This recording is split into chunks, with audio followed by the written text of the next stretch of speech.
वज़ीर-ए-आज़म इमरान खान के साबिक़ accountability adviser Shahzad Akbar ने अपने रेजिग्नेशन से पहले लंदन की एक कोर्ट में उन्होंने एक केस दाखिल किया, जिसमें जो एसेट्स रिकवरी यूनिट के जो बैरिस्टर हैं उन्होंने वेस्टमिंस्टर मजिस्ट्रेट कोर्ट को ये बताया कि उनको जो शहबाज शरीफ की जो नेशनल क्राइम एजेंसी की वो वाली फ़ाइल जिसकी रिपोर्ट जियो न्यूज़ पर मैंने दी थी उस तक एक्सेस चाहिए। जो एप्लीकेशन एसेट्स रिकवरी यूनिट की लीगल टीम ने डिस्ट्रिक्ट जज गॉडफ्रे के सामने रखी, जो वेस्टमिंस्टर मजिस्ट्रेट कोर्ट को के एक जज हैं, उसमें उन्होंने जो आज से तकरीबन 3 महीने पहले जो मेरी ख़बर थी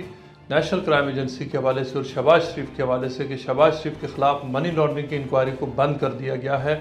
एविडेंस मनी लॉन्ड्रिंग का, मिसयूज़ ऑफ पब्लिक ऑफिस का और करप्शन का नहीं मिला।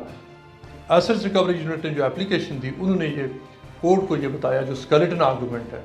कि उनको तकरीबन जो जियो न्यूज़ की जो मेरी ख़बर थी उसके तकरीबन 10 ऐसे पॉइंट्स हैं जिन पर उनको ऑब्जेक्शन है, और ये कि वो रिपोर्ट मिसलीडिंग थी और गलत थी, लिहाजा उस रिपोर्ट को एसेट्स रिकवरी यूनिट को दिया जाए। और उसकी वजह उन्होंने ये बताई कि जो बरतानिया का मीडिया रेगुलेटर है ऑफकॉम, उन्होंने कहा कि वो ऑफकॉम के लेवल पर उस रिपोर्ट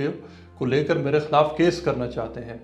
ये वो एप्लीकेशन थी जिसके बारे में कोर्ट ने मुझे भी बताया, और कोर्ट ने इसमें जो इंटरेस्टेड पार्टीज़ थी यानी जुल्फ़िकार अहमद जो शहबाज शरीफ के दोस्त हैं, और सुलेमान जो इस केस में जो ख़ुद उस केस में रहे और जो शहबाज शरीफ के वकील हैं, उनको उन्होंने नोटिफाई किया कि वो इस बारे में अपनी रिप्रेजेंटेशंस दें। मुझसे भी कोर्ट ने पूछा, जिस पर मैंने जो अपनी पूरी जो 3 पेजेस की जो मेरी अपनी रिप्रेजेंटेशंस थी वो दी, और उसके साथ साथ मैं जो 4 हियरिंग्स हुई वहाँ उसमें भी अपेयर हुआ, और मैंने जज को ये बताया, कोर्ट को ये बताया कि मुझे कोई ऑब्जेक्शन नहीं होगा अगर इस फाइल को रिलीज़ किया जाता है। उससे पहले मैंने कुछ सवालात पूछे कि आखिर वजह क्या है कि जो एक टीवी पर चली हुई रिपोर्ट है, जो उसूल तो ये है कि वो चली हुई रिपोर्ट के ऊपर फैसला होता है, उसके ऊपर कंप्लेंट होती है, लिहाजा एसेट्स रिकवरी यूनिट को पूरी फाइल क्यों चाहिए, क्योंकि उनकी जो रिपोर्ट बनती है वो तो उन कंटेंट्स के ऊपर है जो टीवी पर चले हैं, यूके में जो चले हैं, और यूके में सिर्फ जियो में नहीं, ARY पे वो खबर चली, दुनिया पे चली, नियो टीवी पे चली, मुख्तलिफ दीगर टीवी से समा पर चली, लिहाजा सिर्फ मुझे टारगेट क्यों किया जा रहा है। और उसके साथ साथ कोर्ट से मैंने ये भी दरख्वास्त की कि ये फ़ाइल रिलीज़ करने से पहले अंडरटेकिंग ली जाए और इसमें एसेट्स रिकवरी यूनिट एक्सप्लेन करे कि इस क्या सिर्फ उनका मकसद इस रिपोर्ट को लेकर सिर्फ केस करना है मेरे ऊपर, या इसके अलावा भी कोई मकासद हैं। लेकिन मैंने ये कैटेगोरिकली कोर्ट को बताया, इंसिस्ट किया मैंने फाइल दी जाए एसेट्स रिकवरी यूनिट को, और उसकी वजह ये है कि जब एसेट्स रिकवरी यूनिट को वो फाइल मिलेगी तो उसमें जो मेरा पॉइंट है, जो मेरी स्टोरी है, वो thousands of time further validate होती है, क्योंकि मैंने रिपोर्ट सिर्फ 6 पेजेस को लेकर की थी, लेकिन जो ओरिजिनल फाइल है, जो पूरी इन्वेस्टिगेशन फाइल है, वो 800 पेजेस से भी ज़्यादा है।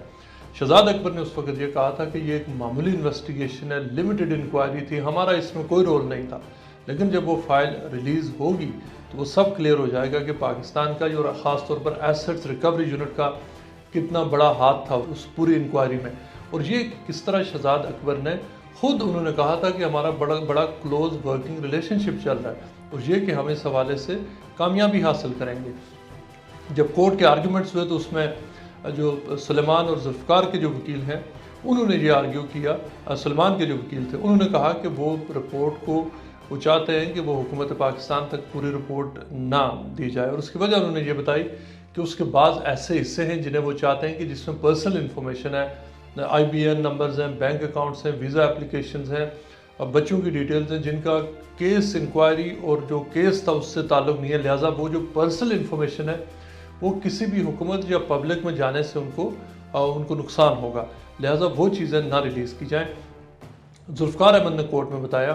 कि उनको वो ये समझते हैं कि वो चूँकि पॉलिटिकल आदमी नहीं है, लिहाजा उनकी फ़ाइल किसी भी सूरत बाहर नहीं जानी चाहिए, चूँकि उनका ना सियासत से कोई ताल्लुक़ नहीं है, मीडिया से ताल्लुक़ नहीं है, और वो सिर्फ़ और सिर्फ उन्होंने शहबाज शरीफ को एक लोन दिया था जिसकी वजह से उनको भी इस इन्वेस्टिगेशन के नेट में लाया गया। उन्होंने कहा कि वो भी ये नहीं चाहते कि उनकी फ़ाइल रिलीज़ हो। नेशनल क्राइम एजेंसी ने इस पूरे मामले में ये कहा कि वो न्यूट्रल हैं, और वो जो भी कोर्ट डिसाइड करती है एसेट्स रिकवरी यूनिट और जो शरीफ फैमिली के दरमियान जो इस हवाले से जो एप्लीकेशन है वो आपस में डिसाइड कर लें। नेशनल क्राइम एजेंसी ने कहा कि वो इसमें न्यूट्रल पार्टी हैं, अगर कोर्ट डिसाइड करती है तो वो उनको फ़ाइल रिलीज़ कर देंगे। एसेट्स रिकवरी यूनिट की तरफ से बैरिस्टर ज़िया नसीम पेश हुए।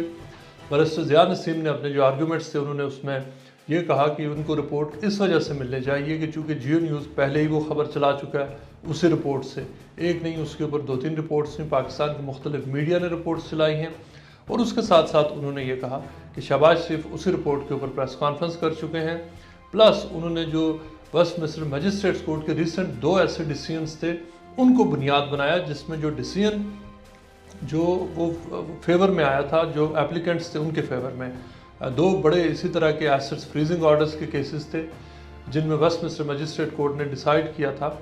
رولنگ دی تھی کہ ان فائلز کو ریلیز کیا جائے، چونکہ وہ جو پرنسپل آف اوپن جسٹس ہے اس کے تحت، چونکہ وہ پبلک ہیئرنگ ہوئی تھی، پرائیویٹ ہیئرنگز نہیں تھیں، لہٰذا ان کو ریلیز کرنے میں کوئی مسئلہ نہیں ہوگا، لیکن کورٹ نے اس میں سرٹن کنڈیشنز لگائی تھی کہ بعض چیزوں کو ریڈیکٹ ہونا تھا، جو ایونچولی ریڈیکٹ ہو کر ریلیز ہوئی تھی۔ اس کیس میں بھی ساری سائڈز کے جو آرگومنٹس ہیں وہ سننے کے بعد جو جج ہیں اس سے پہلے میں آپ کو بتا دوں کہ اس پورے ہیئرنگ میں موجود تھا، اور ایوننگ اسٹینڈرڈ کے جو ہوم افیئرز ایڈیٹر ہیں مارٹن بینتھم وہ موجود تھے۔ ہم نے مشترکہ طور پر کورٹ سے یہ درخواست کی کہ اگر کورٹ یہ فائل ریلیز کرنے کا فیصلہ کرتی ہے تو اس میں اس فائل کو مجھے بھی دیا جائے اور جو مارٹن بینتھم ہے ان کو بھی دیا جائے، چونکہ ہم نے پھر اس رپورٹ کے اوپر جو فائنل رپورٹ ہے اس کے اوپر رپورٹ بھی کرنا، اس کے ساتھ ساتھ میں نے کہا کہ اگر لیگل ایکشن چلتا ہے تو مجھے اسی فائل کی بیس پہ، چونکہ ایسٹس ریکوری یونٹ کیس چلائے گا، لہٰذا مجھے بھی ڈیفنس کا حق ہے اور مجھے بھی وہ فائل دی جائے، جس کو جو آنریبل ڈسٹرکٹ جج جیفری گاڈفرے ہیں انہوں نے ایکسیپٹ کیا۔ اب فائل چند دنوں میں ریلیز ہونے جا رہی ہے، اور فائل اس میں جب ریلیز ہوگی وہ مجھے بھی ملے گی اور ایک اور رپورٹر ہیں ان کو بھی ملے گی، لیکن یہ فائل وہ ہے جو میں اس سے پہلے دیکھ چکا ہوں اور جس کی بنیاد پر میری سٹوری تھی، اور ایسٹس ریکوری یونٹ نے اس حوالے سے کافی پیسہ خرچ کیا ہے یہ فائل لینے میں، لیکن یہ فائل اس کے جو 100 پیجز ہیں وہ 100 پیجز اس سٹوری کو thousands of time further validate کریں گے جو میں نے کی تھی، اور جس میں نے یہ کہا تھا کہ یہ انویسٹیگیشن ایکچولی تھی ہی شہباز شریف کے اوپر، اور یہ ساری چیزیں اس وقت ہم نے صرف 6 پیجز کی صرف چند پیراگرافس کی بنیاد پر کہی تھی، لیکن جو پوری فائل جو اب ریلیز ہونے جا رہی ہے اس کے جتنے بھی پیجز ہیں وہ سارے کے سارے شہباز شریف کے حوالے سے ہیں۔ اب ایسٹس ریکوری یونٹ کو یہ فائل دیکھنے کے بعد اندازہ ہوگا، اور وہ یہ ضرور سوچیں گے کہ کیا ان کو میری رپورٹ پر اس وقت ٹرسٹ کرنا چاہیے تھا یا نہیں، اور کیا اس فائل کے سارے کانٹینٹس کا پبلک میں جانا کیا یہ ان کے لیے فائدے میں ہے یا نہیں، چونکہ انہوں نے یہ کہا تھا، ایسٹس ریکوری یونٹ نے کہا تھا کہ ہمارا اس انکوائری میں کوئی رول نہیں ہے۔ دیکھیے جنید صاحب، میرا تو موقف بڑا واضح ہے۔ آج آپ کے یہ رپورٹر جو بھی بات کر رہے تھے مرتضیٰ شاہ صاحب، یہ رپورٹ ان کی رپورٹ چلی ہے، اور آپ کے ادارے کی رپورٹنگ کے مطابق یہ بھی کہا گیا کہ یہ مقدمہ جو ہے وہ ایسٹ ریکوری یونٹ اور نیب کے کہنے کے اوپر شروع کیا گیا، سراسر غلط اور جھوٹ، ہمارے کہنے کے اوپر نہیں کیا گیا۔ جنید، شہزاد اکبر صاحب میرے بہت اچھے دوست ہیں، اور انہوں نے جو مس رپورٹنگ کے حوالے سے بات کی میں اس کا جواب تو نہیں دوں گا، لیکن میں آپ کو کوئی ڈاکومنٹ دکھاتا ہوں۔ جو یہ ڈاکومنٹ میں آپ کو دکھا رہا ہوں، یہ ڈاکومنٹ ایسٹ ریکوری یونٹ ہے، جس کو شہزاد اکبر صاحب کہہ رہے ہیں کہ برطانیہ نے ان سے انفارمیشن مانگی تھی۔ یہ وہ لیٹر ہے جو ایسٹ ریکوری یونٹ کی طرف سے لکھا گیا ہے نیشنل کرائم ایجنسی کو۔ یہ وہ لیٹر ہے جو 11 دسمبر کو لکھا گیا۔ فائل یہ ظاہر کرتی ہے کہ جو پورا کیس تھا، سارے کا سارا کیس وہ پاکستانی کیسز کی بنیاد پر بنا تھا۔